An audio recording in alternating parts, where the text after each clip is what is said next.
In 1974, a low-budget horror film shocked audiences around the world. It claimed to be based on true events. It was banned in multiple countries.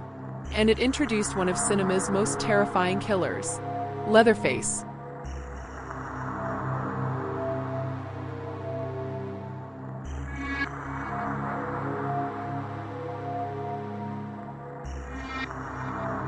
The Texas Chainsaw Massacre begins with a simple setup. 5 friends traveling through rural Texas stumble upon a decaying house and unknowingly enter a nightmare. Is anybody home? Hello? What follows is a descent into pure terror, as they are hunted by a family of deranged cannibals, led by the chainsaw-wielding, mask-wearing killer known only as Leatherface. The film is raw, grimy, and unrelenting. It's not gory in the traditional sense. There's actually very little blood, but its atmosphere is suffocating. Hey, pal.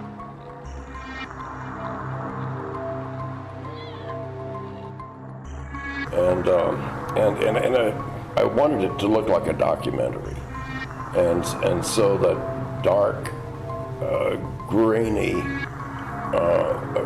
The original way I shot it, it was to look kind of like TV news. The movie opens with a chilling statement.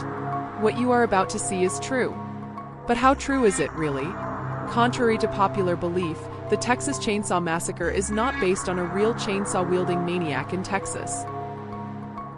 Instead, Tobe Hooper took inspiration from the crimes of Ed Gein, a murderer and body snatcher from Wisconsin. Gein exhumed corpses and used body parts to make furniture, masks, and clothing. He never used a chainsaw.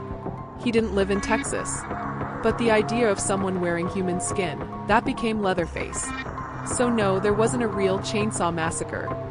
But the twisted psychology behind it? That was very real. Filming the Texas Chainsaw Massacre was almost as hellish as the movie itself. Shot in the sweltering Texas heat on a shoestring budget, the actors were pushed to their limits. The house smelled like death, filled with real animal bones and rotting meat for authenticity. Gunnar Hansen, who played Leatherface, wore the same costume every day. It was never washed.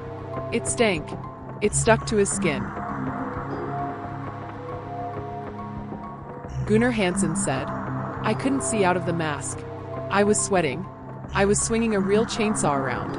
It was dangerous."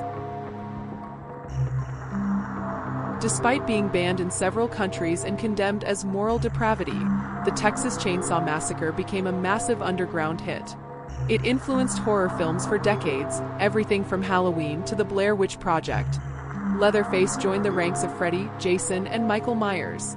He became an icon. The franchise grew, spawning sequels, prequels, remakes, even video games. But none have matched the raw, grimy terror of the 1974 original. The Texas Chainsaw Massacre wasn't just a horror film. It was a waking nightmare, a cultural shockwave, and a masterclass in psychological terror. It didn't need gallons of blood. Just a chainsaw. And a scream. If you enjoyed this deep dive into one of horror's most disturbing classics, don't forget to hit that like button, subscribe for more true crime and horror history, and ring the bell so you never miss a new upload. Got a movie or killer you'd like us to cover next? Drop it in the comments below. Until then, stay safe, stay curious, and maybe avoid backroads in Texas.